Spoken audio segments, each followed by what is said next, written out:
अरे बनी नया कनिया रोपनिया होई ना बालमुआ।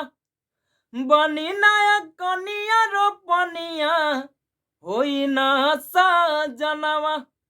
रिमा झिमा बरसत खेतवा में, हरे रिमा झिमा बरसत खेतवा में रजऊ हो पनिया। हरी मझिमा बरसत खेतवा में रजऊ हो पनिया।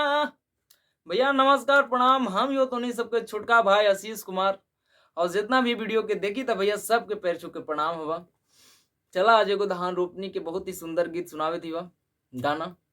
अच्छा लगता भैया तो वीडियो लाइक जरूर करिए, वीडियो के हर जगह दोस्त या परिवार में शेयर कर दिया भैया।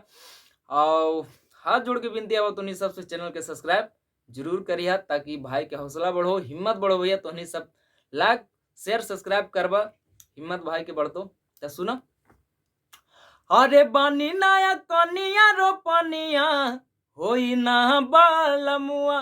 बानी नया कनिया रोपनिया होई ना बालमुआ।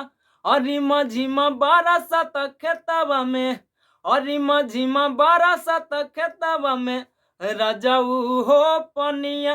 रिमा झिमा बरसत खेतवा में रजऊ हो पनिया।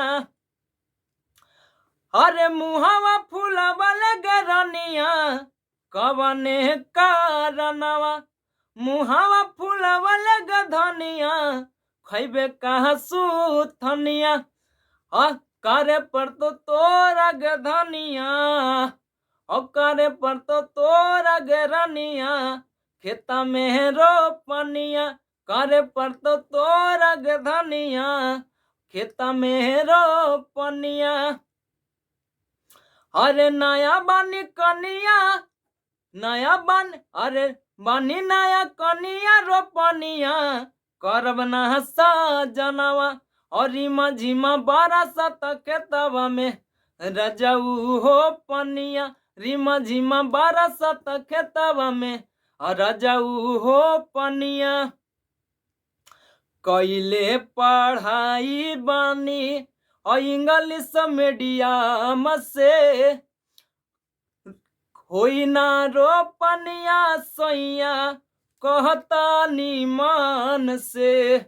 कैले पढ़ाई बानी और इंग्लिश मीडियम से होई ना रोपनिया सैया कहता निमान से। अरे कैले पढ़ाई बानी और इंग्लिश मीडियम से, और खालब खरीद के हम चौर पेटियाम से।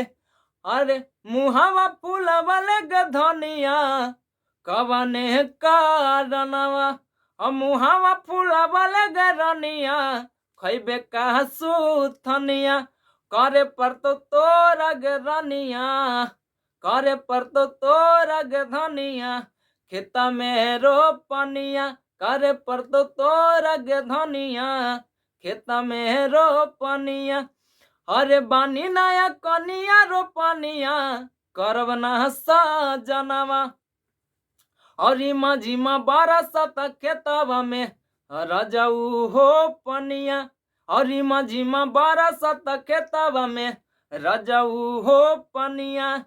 भैया अगर वीडियो अच्छा लगल हो तो लाइक जरूर करिए भैया, वीडियो को हर जगह शेयर कर दिया दोस्त यार परिवार में भैया। चैनल के हाथ जोड़ के विनती है बस सब्सक्राइब जरूर करिए। चला फिर मिला अगला वीडियो में, तब तक के लिए